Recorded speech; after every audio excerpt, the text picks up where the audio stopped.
Welcome to Streetwise. I am Terryanne Chebet. Now, on this show, we focus on all things entrepreneurship.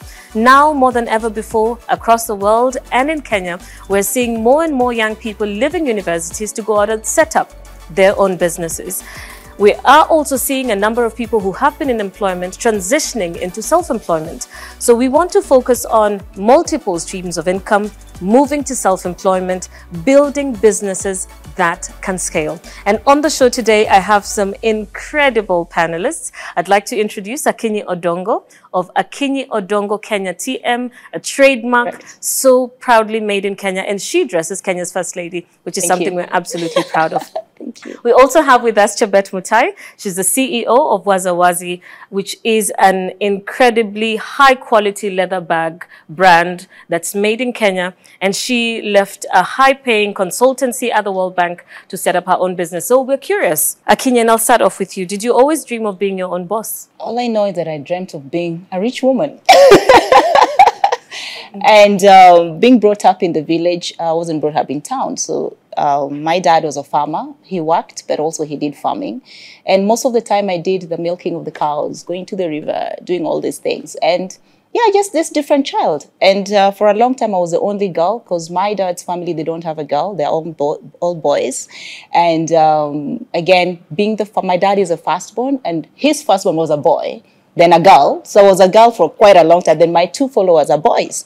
So I had to really, you know, be very tough and just work around all these things. So, and my grandfather, who was also a pastor, was also running a bicycle repair shop. So I could go there and help him repair the bicycle and get paid. So yeah, I think I started at an early age. And my mom was also a tailor at some point. And I felt I could do it better than she was doing. So yeah, I had that in mind. And being a creative child, hello, here I am. So, but how about you? How was, you know, did you always dream of being your own boss? I think, but I didn't know that that is what I was dreaming about. I just wanted to go further than whatever physical space I was. And now I go farther even in my mind. I don't need to live anymore. I just can go so far. So that has always been a trait that I have, that I go far. I go... In my head, I'm friends with Oprah, okay? I'm just saying, yeah. like, that's where I am. Yeah. So, and I think I was very lucky that I have a mother who is very, you know, traditional in that you need to go to school, you need to get good grades. And that is why I have a problem with mainstream education, because it puts all of us in a box. Yeah. I did have to work like super hard to get good grades, but I knew of she's smart. It's a humble brag. No. But you see, it's nothing I did to earn. This is what we must understand, and that is why there's a big anomaly in how education is, because you assume that all of you are the same. Gifted. You're not. You're different, and your strengths are so diverse as we are as people. So I knew of like classmates and colleagues that worked hard. Yeah. They really worked hard. You know, they studied, and it was unfair. And this is what is unfair even now, because you're all graded. Like right now, there's going to be KCPE, KCSE. Yeah. There are kids who don't have access to any gadget. You're told, read at home. How are they going to do this? And so in that unevenness, I had a mother who understood that you're different. You know, she never made me stop. Like, she never stopped me. Like, she would be like, you need to stop going to drama class, and choir is a waste of time. But she'd not like be upset that I was in the choir. She'd be like, okay, fine. Yeah. And it does say something about the entrepreneur mindset. You're always thinking ahead. You're always thinking out of the box. And you're always different. You're sort of always a different child. And I just want to find now your story, starting off your brand, Akinyi Odongo TM. How did you start? It's been a long story, a long journey. It's spanning to 16 years now, going 18. initially started as Mefa Creations. I went to Evelyn's College of Design to study fashion and design before I was in the military, and then I felt, In the military? Yeah. What were you doing in the military? Training. So I did 2 years training. Then I stopped. Then I went on and had my kids, and then went to Evelyn's College as a mother. I was already a mother, and did fashion and design, and started small, you know. Starting from home, I was everything: the tailor, the accountant, the messenger, and all these things. And because also I was coming from a very troubled, you know, background, so there was no way, even paying my school fees at Evelyn's College, they can tell you it was a struggle. I used to be kicked out of class, and I couldn't afford it. But again, with God's grace, I'm here where I am. I think one of the things that really helped me is determination. Working hard, and just believing in myself. And however people make noise around you, say it's not possible, it cannot be done, because what I do, people perceive it as fundi wa nguo, you know. If I go to Shah, they say, anashonanga nguo ko Nairobi, you know. It is okay, that's their opinion, but for me, I believe that whatever I'm doing is to another, I want to go to another level that nobody has ever done, and chatting different ways that people have done before. And getting into the space also, I didn't have an opportunity for an existing, maybe a designer been there before to hold my hand. So I've deliberately decided that I'm going to work hard on this, and just believed in it. I remember going to buy the initial fabrics I was using. I used to go to toy market and buy the sheets at 20 bob, 30 bob, because they were very cheap, and then I couldn't afford. And those are the things I used to do my projects with. And still, I still just pushed on. And I've got kids, they're going to school. I got to walk to town, walk to offices, knock doors, talk to people. Hey, Terryanne, can I stitch for you? You're like, no, I don't know you. And I was charging like 500 bob. Yeah, so it's been resilience, my believing in myself, and also just God. I cannot say there's anything that I've done in my life without accrediting it to God. And just growing up also, as Chebet says, growing up as a different child. I was in drama, I was in music, everywhere. My dad used to say, if ever he hears the school bus has an accident, he's sure his daughter is in that bus. So I was that kind of a child, and also very creative. And one of the things that I will never forget is one day I was put in the parade in my high school, and the headmistress said, Akinyi, you think art will take you anywhere? Art will take you nowhere. I hope she has seen you now. Oh, yes, she has, and she's proud of you. She says, I'm very proud of you. I'm like, okay, fine. Do you remember what she said? Yeah, but again, these are some of the things that Chebet was saying, that as we nurture our kids, what are we saying to them? Even teachers, what are we telling the students and the pupils that we are teaching? Because I realize we are killing a lot of talents just because of what we say to them. Things like carpentry, or, I mean, those are great skills, but for you to be a carpenter, to be a designer, or people perceive that you must be very stupid, or you didn't perform well in school. And these are some of the things that we are trying to change. And I like that Chebet could shift, you know, from World Bank consultancy to this. It shows that there's actually, it's not about the papers, but it's also about what someone can be able to do. Because, I mean, But let's come to you. And I'm just curious about what was going through your mind. I mean, a consultancy of the type that you had is probably what everybody would like to, you know, to be in. I miss my job. You miss your job. And that's the truth about entrepreneurship. So what was going through your mind at that point? You see, I truly believe that development work intends to solve problems of poverty. I am not convinced anymore. I believe that there is a systematic method of keeping things the way they are. I was sure, and I'm also like a bit dreamy and a believer. So I was like, oh my God, we're going to solve problems. I'm now with a team that is going to solve the problems. And after a while, I was like, no.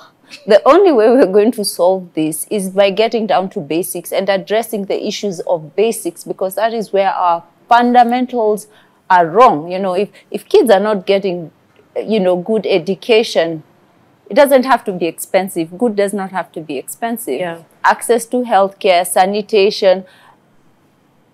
I mean, our issues are of basics. So how do we address these issues of basics?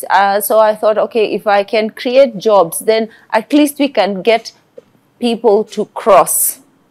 Now, it's been 8 years. Have I achieved that goal? Yes. if I can assess, do an M&E assessment of my intervention, I can say, yes, because of my intervention, this number of people are in jobs. This number of families have roofs and food on their table. This number of kids have gone to school, which is something I could not attribute to myself when I was part of a big machine. So my why was that I really wanted to create jobs.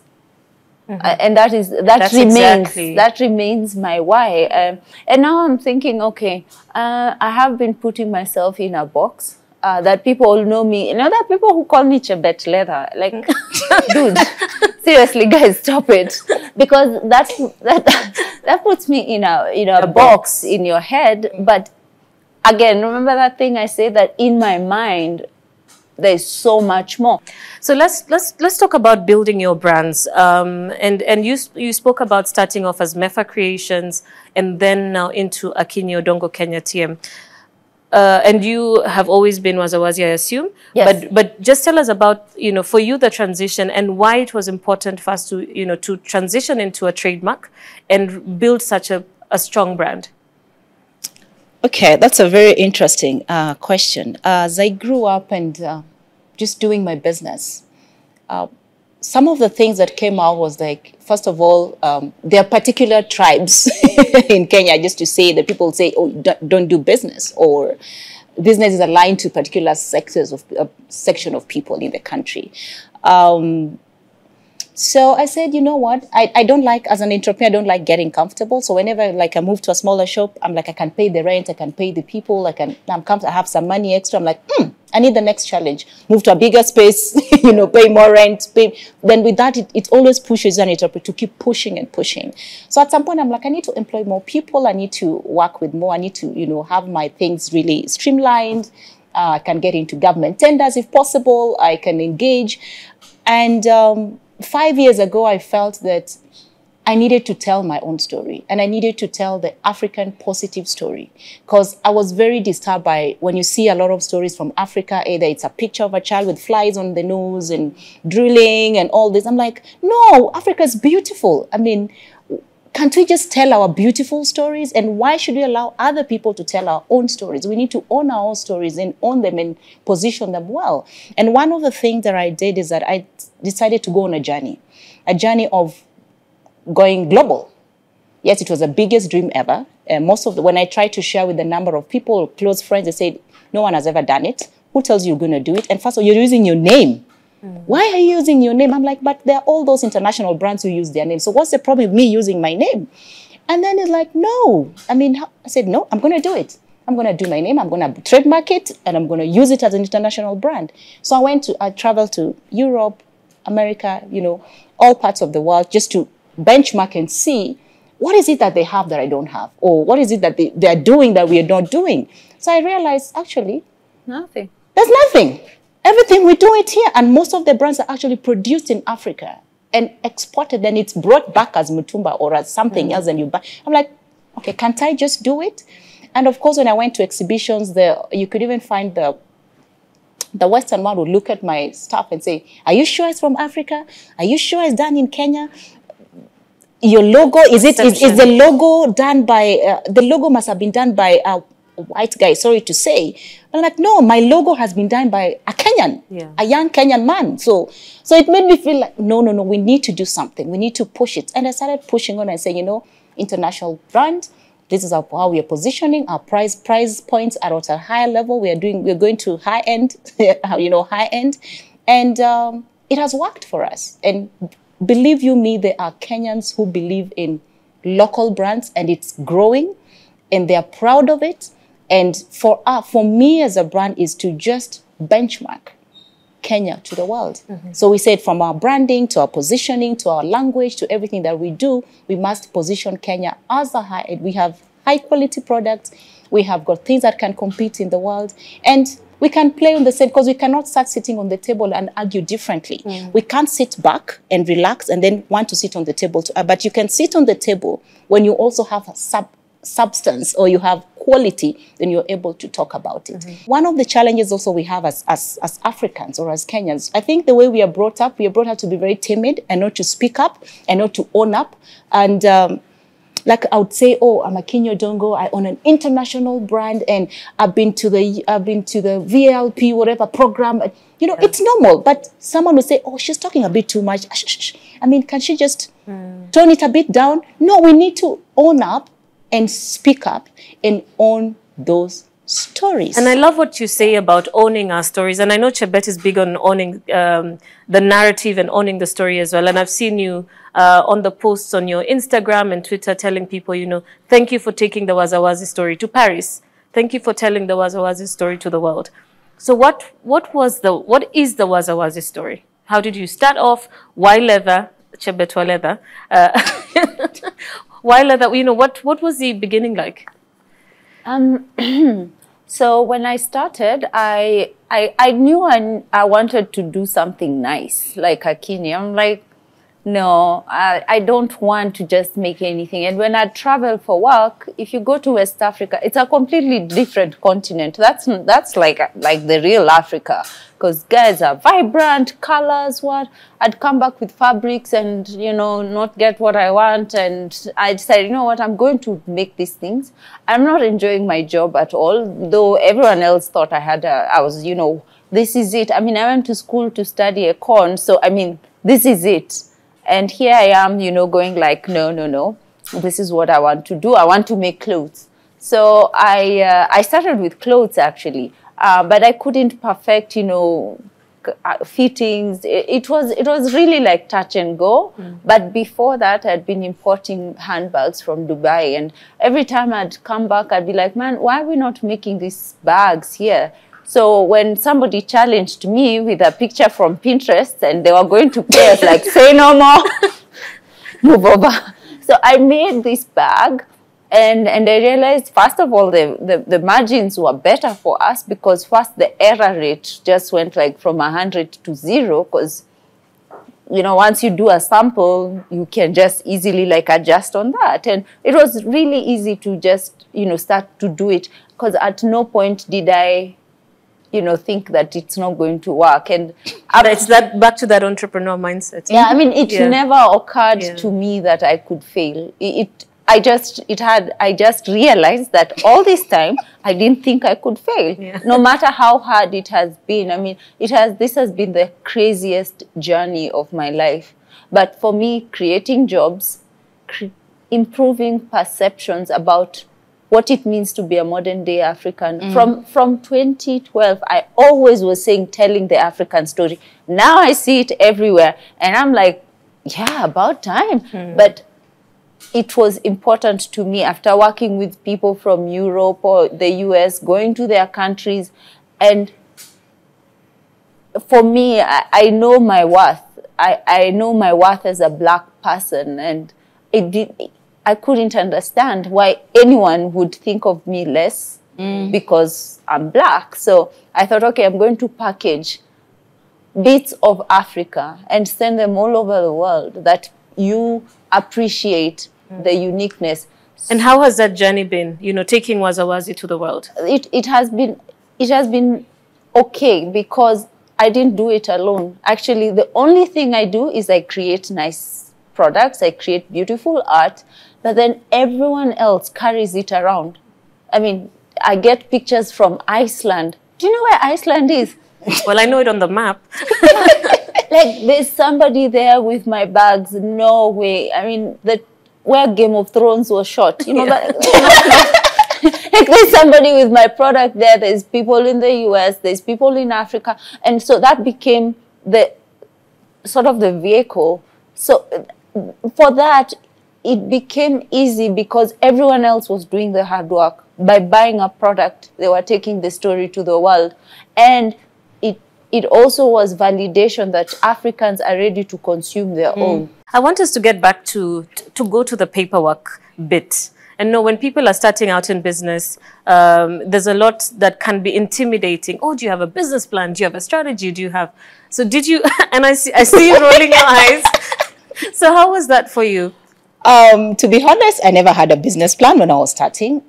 Never had, and most of the times, the ideas that I have as a creative, I always have ideas and I roll. Like this idea, I start business plan, badai. You know, as a creative, that's how we move. And just giving an example of every stage of life or every stage of my business, I've learned something. I always created a solution for every problem I've faced in my business. I feel that I'm obligated to create a solution for it. So when I started and I didn't have a business plan and I didn't have a store, I didn't have anywhere. So as I move on there, so now as I do coaching to other younger designers, which I do, then I have to tell them, no, don't make those mistakes I made, you know, this is the way to do it.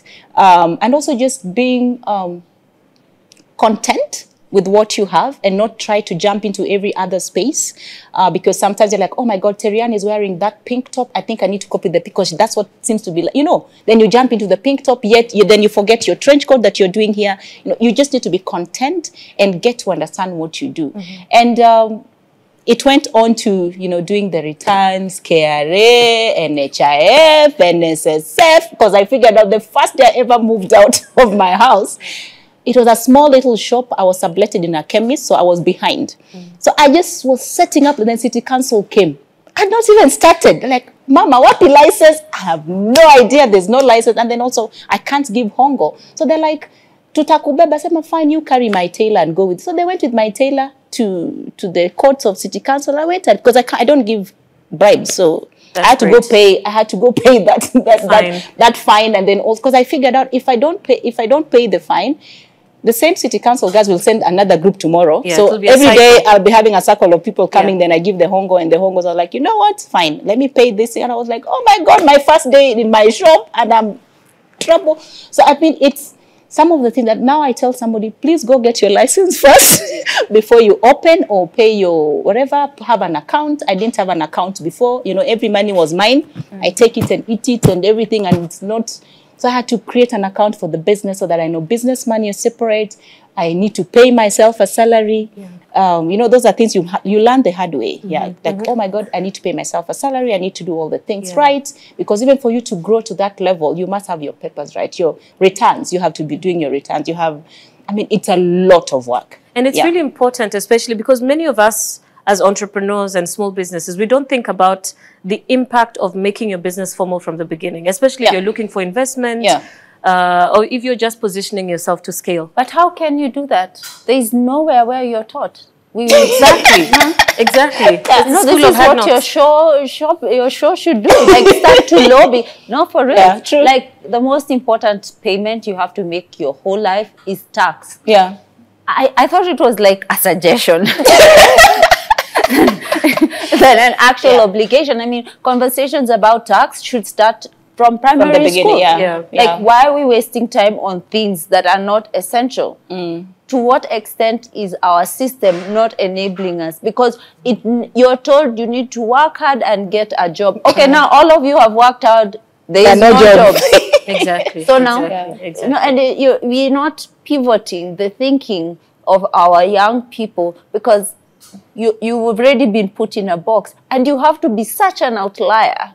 You have to be so driven from within you for you to make it as an entrepreneur. So it makes it harder to actually start a business. It makes it harder because you have to overcome yourself. Yet, if we instill those conversations, it creates a realm of possibilities, and that is what everything is. I've done a couple of conversations in recent months with startups and people who are trying to get into business. And one of the strangest things I've seen is somebody saying, I have some 100K saved up. What kind of business should I start? Some of us didn't even have money to start. Exactly. So maybe you had passion or you had... what advice would you have for people in that space? How do they find it?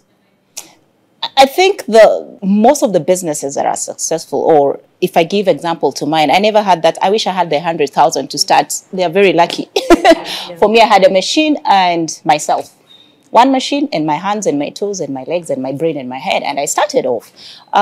So I think people with capital, they need to really reevaluate themselves and find out what is it that they really want to do. Because sometimes when you have the money before the idea, you may end up jumping into something that will not even work. You know, you find people going to and starting a salon, and then they've never done hair and beauty. They don't know how mix, you know, how those chemicals work. So someone just tells you, oh, tulitumia tukamaliza, you know, and then there's no, so you could, what I advise people, do something that you know or you're passionate about. Then it will give you the drive to do it. And I look at Kenya today, and sometimes I panic because you go to a street and you find shop A, B, C, D, E, F, G, all selling the same things, all different owners. And it's that copycat thing that we have. You remember quail eggs? And suddenly everybody started selling quail eggs. Yeah. And Dubai bags, everybody, Turkey clothes. So we have that very copycat style of doing business. And perhaps, Chebet, you can speak to that, to the entrepreneur or,